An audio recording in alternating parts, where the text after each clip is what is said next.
Hello everyone, welcome to our channel for India UPSC. My name is Prashant Chandra.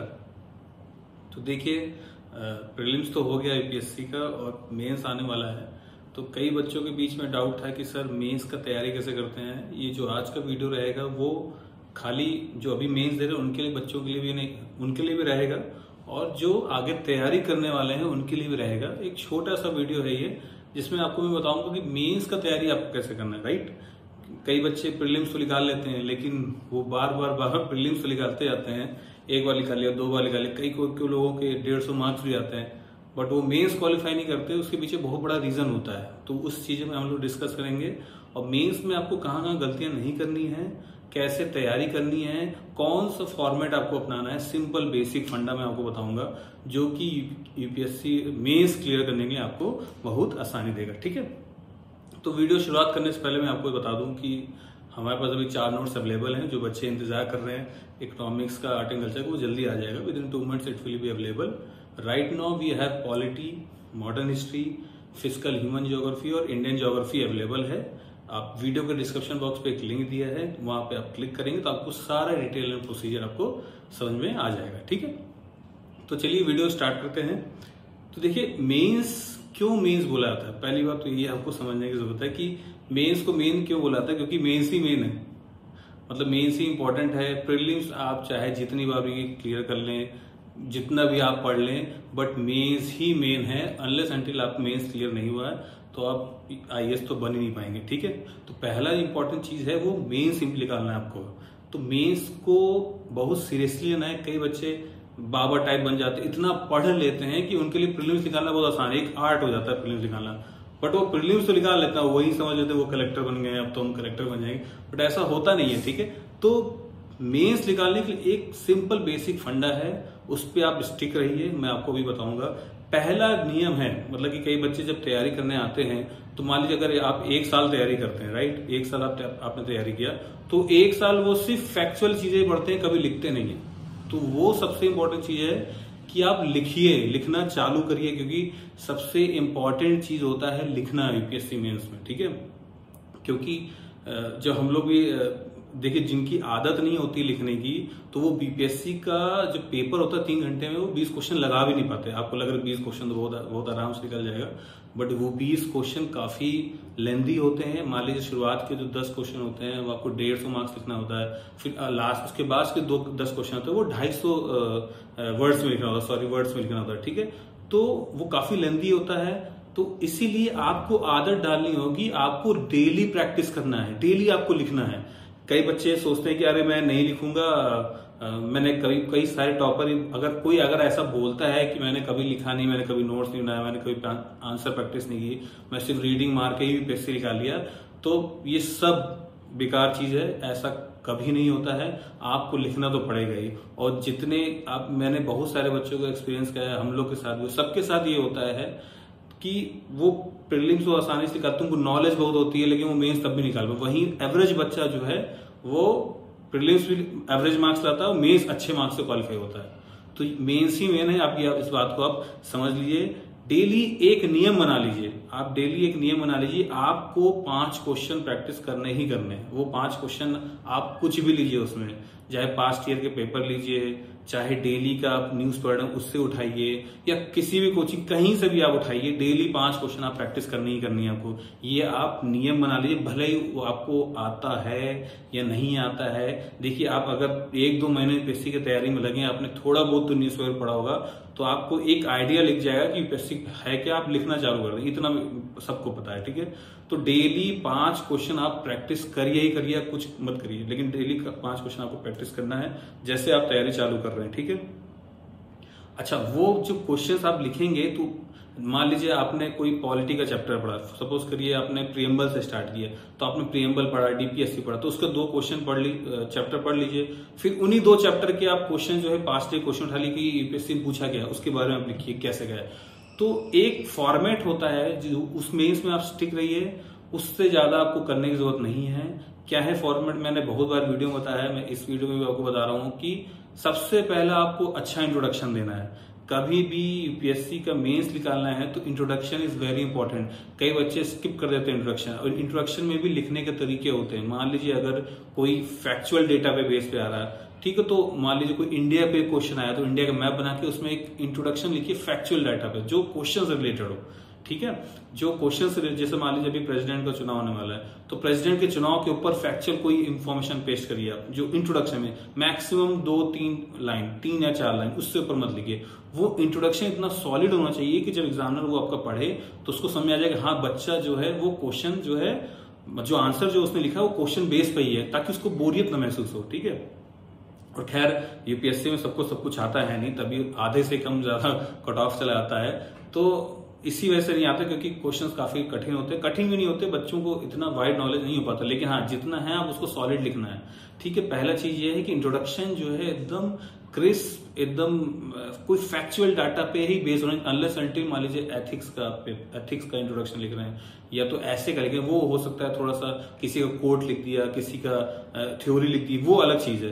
लेकिन most of the cases में आप GS की part में बता रहा हूँ, इसमें आपको फैक्चुअल डाटा लिखना है। फिर मेन बॉडी में आइए। मेन बॉडी मतलब कि जो आपका एक्चुअली में आंसर है उसमें भी 2-3 टाइप के क्वेश्चन पूछे जाते हैं। क्रिटिकली एनालाइज हो गया, आपका मत जानिए, आप यस एग्री डिसएग्री करते हैं कि नहीं करते हैं उस क्वेश्चन से, एग्री करते हैं ये फीएस, तो अपना पूरा बताइए कि क्यों एग्री करते हैं आप इस चीज स्टेटमेंट, यूपीएससी के स्टेटमेंट लिख देंगे, उससे एग्री करते हैं कि डिसएग्री करते हैं, आप बताइए, उसको आपको प्रूफ करना है, ठीक है। तो अब उसमें मेन बॉडी में मैं जहां तक देखा हूं कि कभी भी यूपीएससी में बच्चे वही क्वालिफाई करते हैं जो पॉइंट वाइज लिखते हैं। मान लीजिए अगर पॉइंट वाइज समझने में जिनकी राइटिंग अच्छी नहीं है, जो जिनकी इंग्लिश ज्यादा अच्छी नहीं है, नॉर्मल इंग्लिश सबकी रहती है, तो वो बच्चे अगर पॉइंट्स में लिखते हैं तो आंसर बहुत बढ़िया मिलते हैं, मतलब बहुत अच्छा आंसर लिखा जाता है और मार्क्स में बहुत अच्छे मिलते हैं। मेन बॉडी को पूरा आपको वहां एक्सप्लेन करना है। अच्छा मान लीजिए कुछ ज्यादा ही आपने क्रिटिकली एनालाइज कर दिया, सपोज करिए कुछ ज्यादा ही प्रोज बता रही है, तो उसके थोड़ा से कौन से बता, मान लीजिए एडवांटेज ज्यादा पूछा गया यूपीएससी में, तो ठीक है आप एडवांटेज बताइए, तो थोड़ा सा डिसएडवांटेज भी बता दीजिए 3-4 पॉइंट, क्योंकि हर चीज का प्रोज एंड कॉन्स होता है, राइट। तो यूपीएससी थोड़ा सा मीडिएट, मतलब कि बीच का आंसर लिखिए, ठीक है। ज्यादा ना एकदम आप राइटिस्ट लिखिए, ना एकदम लेफ्टिस्ट, एकदम मिडिल का आंसर लिखिए, जो प्रोग्रेसिव सोसाइटी नीड करती है, जो यूपीएससी आपसे चाहती है कि आप ना इधर के लेफ्ट करें ना आप राइट की, आप क्या सोच रहे हैं एकदम उसका सोल्यूशन दीजिए, उसका पहले आंसर लेके उसका सोल्यूशन दीजिए आप। तो ये यूपीएससी मेंस में चेक करता है आपसे, आपका नॉलेज तो चेक करता है यूपीएससी, और फैक्चुअल नॉलेज तो आपका प्रीलिम्स में चेक कर लेता है, लेकिन मेंस में आपका ओवरऑल नॉलेज चेक करता है कि आप क्या सोचते हैं, ठीक है। तो मेंस में आपको पॉइंट वाइज लिखना है पूरा। फिर उसके बाद जब कंक्लूजन में आए, कंक्लूजन भी ऐसे लिखिए, कंक्लूजन ऐसा लिखिए जो यूपीएससी वाला, मान लीजिए अगर मेंस मेन बॉडी है, पॉइंट्स पढ़ते पढ़ते आपको बोर भी हो गए, एंड में आकर कुछ अच्छा पॉइंट लिख दिया, वो वहीं से आपको 2-3 मार्क्स मिल जाएंगे। तो हर चीज का डिवीजन होता है। मान लीजिए अगर 10 मार्क्स का क्वेश्चन है तो 2 मार्क्स का इंट्रोडक्शन होगा, बाकी के 5 मार्क्स का आपका मेन बॉडी होगा, 2-3 मार्क्स का कंक्लूजन होगा। कंक्लूजन हमेशा पॉजिटिव होना चाहिए, कभी भी नेगेटिव कंक्लूजन नहीं लिखना है, चाहे जैसा भी आंसर दिया जा रहा है। आपको as a UPSC aspirant civil servant आपको हमेशा पॉजिटिव रहना है। आप पॉजिटिव रहेंगे तो आपके जो आप जिस एरिया को देखेंगे वहां के लोग भी पॉजिटिव रहेंगे ना। जब आईएएस अधिकारी नेगेटिव है, नहीं होगा, कुछ नहीं हो सकता, तो वो कैसे चलेगा, ठीक है। तो इस चीज का आप ध्यान रखिए कि डेली आंसर प्रैक्टिस की आदत डाल दीजिए, वरना मैं बता रहा हूं अगर आप 1 साल बीत जाएगा, 2 साल बीत जाएगा, मान लीजिए आपके 2 साल प्रीलिम्स भी निकल जाता है, आपने सही से पढ़ा गया, तो आपका मेंस नहीं होगा। मैं 100% जिसने आंसर प्रैक्टिस नहीं की है, ये मैं बता रहा हूँ, सब फेस करते हैं। जितने भी जो यूपीएससी निकाल चुके हैं, जिन्होंने इंटरव्यू दिया हुआ है, जिन्होंने प्रीलिम्स बहुत बार निकाला, उनसे पूछे जाके जो आपके सीनियर्स हैं कि अनलेस अनटिल आपने मेंस की प्रैक्टिस नहीं की, प्रीलिम्स निकालने का कोई भी फायदा नहीं है, ठीक है। अच्छा, तो कई बच्चे ये भी डाउट रहता है कि सर आंसर तो लिखें लेकिन कैसे लिखें, व्यूज कैसे बनाए। तो व्यूज बनाने के 2 ही तरीके हैं। पहले आप खूब सारा पेपर पढ़िए, मतलब कि पहले सब्जेक्ट पढ़िए, सब्जेक्ट के नोट, पहले प्रिपरेशन स्टार्ट करने से पहले आप एक काम करिए, जितने भी एनसीईआरटीज बेसिक वो पढ़ डालिए।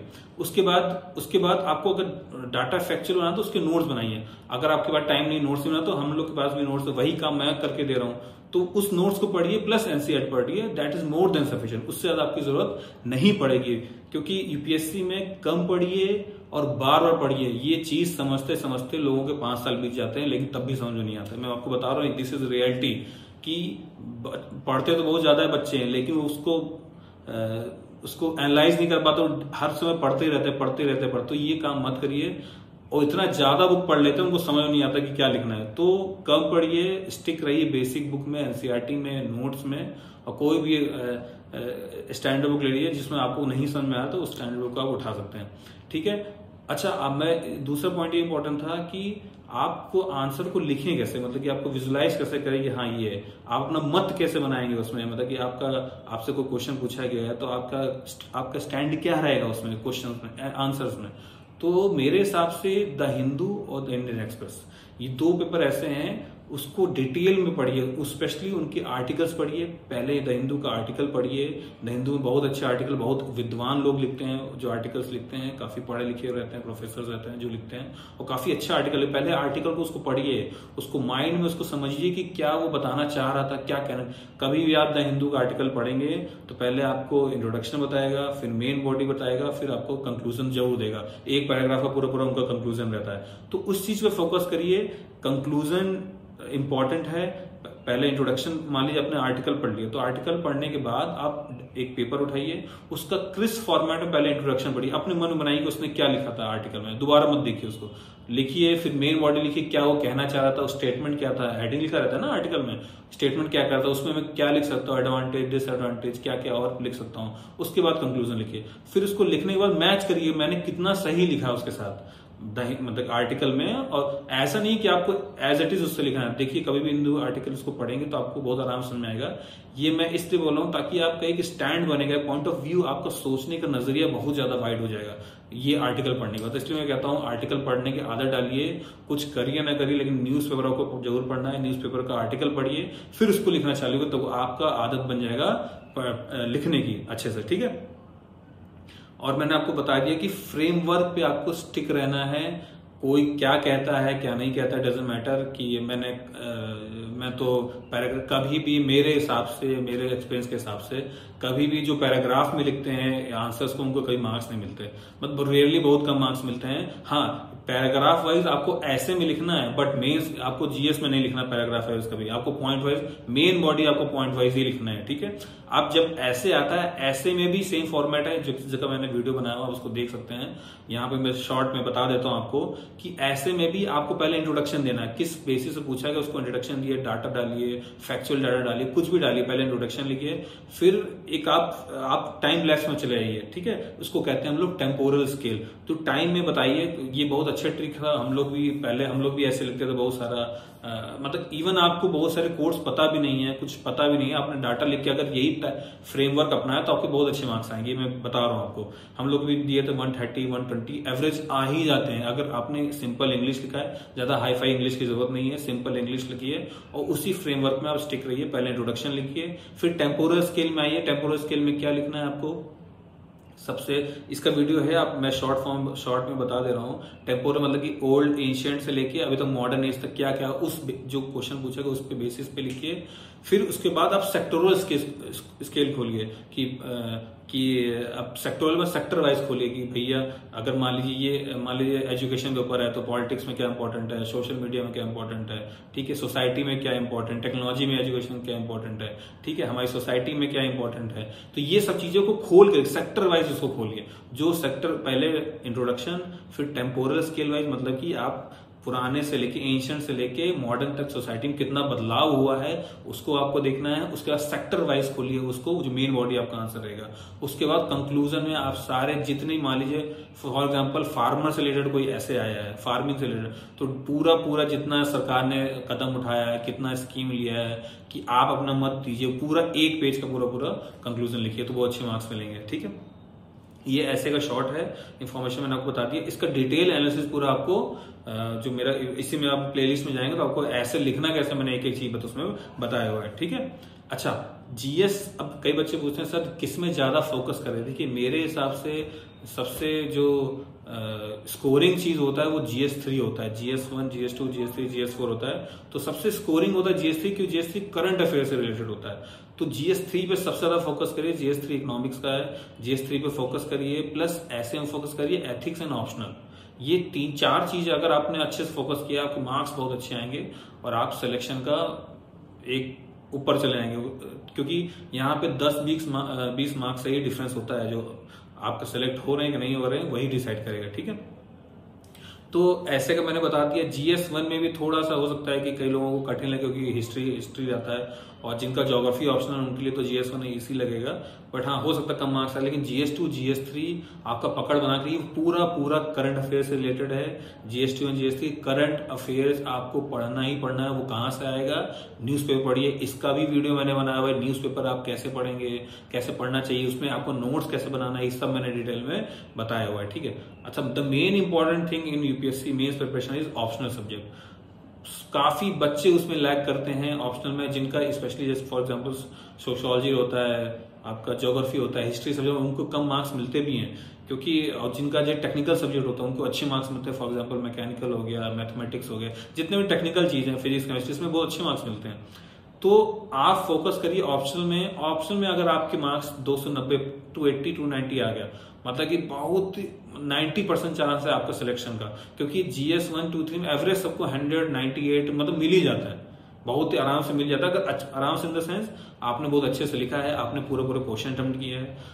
ठीक है, तो ऑप्शनल पे फोकस करिए। ऑप्शनल पे भी मैं वीडियो बना दूंगा, जिनका ज्योग्राफी ऑप्शनल में उसका वीडियो बना चुका हूं, उसको भी देख लीजिएगा, मैं और भी बना दूंगा। ठीक है, अच्छा, चौथी इंपॉर्टेंट बात जो है, कई बच्चे मेंस में, जो मान लीजिए जिनका मेंस आ रहा है, आपको सारे क्वेश्चन अटेम्प्ट करने हैं।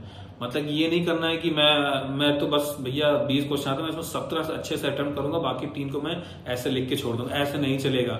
आपको 20 के 20 क्वेश्चन अटेम्प्ट करने हैं। अगर आपने 2-3 क्वेश्चन मिस किया तो आप आउट ऑफ द रेस। ऐसे भी मान लीजिए आपको कुछ नहीं आता क्वेश्चन में, सपोज कि आप कुछ तो लिख के आएंगे, आपने इतनी तैयारी की, आपने प्रीलिम्स निकालना है, तो आपको थोड़ी बहुत तो नॉलेज है, राइट? तो अगर मान लीजिए आपको कुछ भी नहीं आता, उसमें कुछ भी लिख के आइए, इंट्रोडक्शन, मेन बॉडी, उससे रिलेटेड कुछ भी लिखिए, आपको मिनिमम 2 मार्क्स मिलेंगे। अब मान लीजिए 3 क्वेश्चन आपने छोड़ गया, 6 मार्क्स हर सब्जेक्ट में जोड़ लीजिए, तो आपके 4 GSM, 24 मार्क्स तो आपको मिल जाएंगे ऐसे। तो इस बात का ध्यान रखिए कि क्वेश्चन सारे 3 घंटे में अटेम्प्ट करने हैं। वो कैसे करने हैं इस पर मैं अलग से वीडियो लेक्चर बना दूंगा।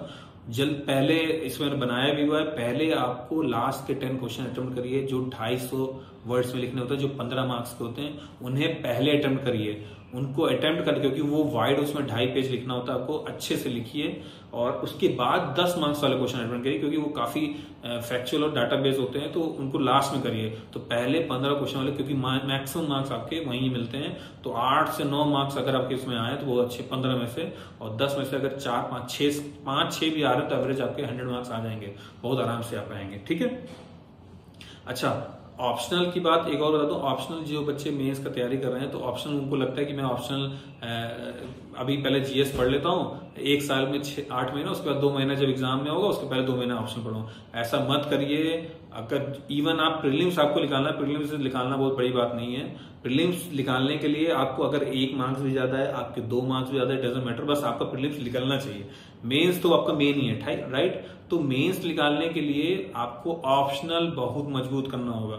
ऑप्शनल अच्छा चूज करिए, अपने इंटरेस्ट की वजह से चूज करिए, और उस पर सबसे ज्यादा फोकस करिए। उसको 6 महीने एटलीस्ट दीजिए ऑप्शनल को, और लिखने के प्रैक्टिस को। ठीक है, तो ये सब चीजें जो क्रिस्प चीजें थी मैं बता रहा हूँ आपको। और मेंस ही मेन है। अगर आपके मेंस में बहुत अच्छे मार्क्स आ रहे, सपोज करिए आप इंटरव्यू अच्छा नहीं दे पाते हैं, नहीं बोल पाते हैं, सब लोग डरते हैं, सबके साथ होता है, जो इंटरव्यू दिए हो सब लोग डरते हैं वहां पैनल में जाके।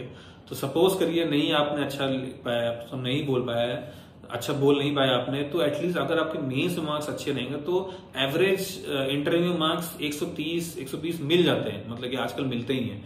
तो मान लीजिए अगर आपके मेंस में अच्छे मार्क्स, कट ऑफ से 60 मार्क्स से ज्यादा है, तो आपके चांसेस बहुत ज्यादा हो जाते हैं यूपीएससी में सिलेक्शन लेने के लिए। ठीक है, तो ये छोटा सा वीडियो था, मैं सोचा था आपको बता दूं, आपसे बात करूं कि मेंस में लिखने के लिए आप घबराइए मत, जो मन है उठा के लिखिए आप, लेकिन लिखिए कि अब कई बच्चे मैं बता रहा हूँ सब डरते हैं कि अरे यार मेरे को समझ नहीं आ रहा, मैं लिखूं कैसे, डरते हैं। पहली बार सबके पास लगेगा, पहली बार होता है जब आदमी मेंस लिखता है, जब आंसर प्रैक्टिस उसको डर लगता है मैं कैसे लिखूंगा। और ज्यादा अंग्रेजी झाड़ने की जरूरत नहीं है उसमें, एकदम नॉर्मल इंग्लिश लिखिए और ऐसे में भी एकदम नॉर्मल इंग्लिश लिखिए जो आम आदमी को समझ में आए। एकदम सिंपल स्टेटमेंट, आपका पॉइंट वाइज लिखिए, प्रॉपर इंट्रोडक्शन दीजिए, प्रॉपर मेन बॉडी लिखिए, प्रॉपर कंक्लूजन लिखिए। आपको मैं बता रहा हूँ बहुत अच्छे मार्क्स आपके आएंगे, ठीक है। और नोट्स बनाने में प्रैक्टिस करिए। और जिनको अगर नोट्स चाहिए, मान लीजिए नहीं बना पाए किसी कारण, तो डिस्क्रिप्शन बॉक्स पे एक लिंक है, हमारे पास अभी 4 नोट्स अवेलेबल हैं और इकोनॉमिक्स के और आर्ट एंड कल्चर के अभी जल्दी आ जाएंगे। इसी वीडियो में आपको डाल दिया जाएगा इसी यूट्यूब चैनल में, ठीक है। तो किसी को भी अगर नोट्स चाहिए तो वीडियो के डिस्क्रिप्शन बॉक्स पे एक लिंक दिया होगा, उस लिंक को आप क्लिक करेंगे, आपको सारा डिटेल मिल जाएगा, ठीक है। तो जो मेंस लिखने जा रहे हैं उनकी wish you all the best और अच्छे से रहिए, डरिए मत। ये सिर्फ एक एग्जाम है, कई बच्चे इसको भगवान मान लेते हैं, तो ये लाइफ सब कुछ यूपीएससी नहीं होती, यूपीएससी के आगे बहुत कुछ होता है। तो डटे रहिए बस, जो डटा रहता है, हार्डवर्क का कोई भी और अल्टरनेट सोल्यूशन नहीं है। हार्डवर्क ही आपको यूपीएससी में मेंस में दिलवाएगा, क्योंकि हार्डवर्क के अलावा इवन अब भाई मजदूरी से ज्यादा मतलब कठिन चीज तो कुछ नहीं हो सकता ना। लोग मजदूरी करते हैं, ठीक है, लेबर से पूछिए कितना कठिन काम करते हैं। आप तो सिर्फ पढ़ाई कर रहे हैं घर में बैठ के, राइट। तो आपकी 1 साल की पढ़ाई है और आप आईएएस बन जाएंगे। तो इस चीज को ध्यान रखिए, उसको एज ए पैशन लीजिए, अंदर इमोशनली मत अटैच होइए। सिर्फ ये एग्जाम है, एग्जाम आपको निकालना है, ठीक है। इस तरह मैं बार बार इसलिए बोलता हूँ ताकि आपको ये ना लगे कि बस यूपीएससी सब कुछ है। यूपीएससी को एज ए एग्जाम लीजिए, आपको बहुत आराम से मिलेगा, ठीक है। अगर किसी को कुछ पूछना है, क्वेरी है, तो कमेंट बॉक्स में अपना क्वेश्चन पूछिए, मैं आंसर देने के लिए तैयार रहूंगा हमेशा, ठीक है। तो wish you all the best and if you have any doubt please put your comment in the comment box and thank you, all the best.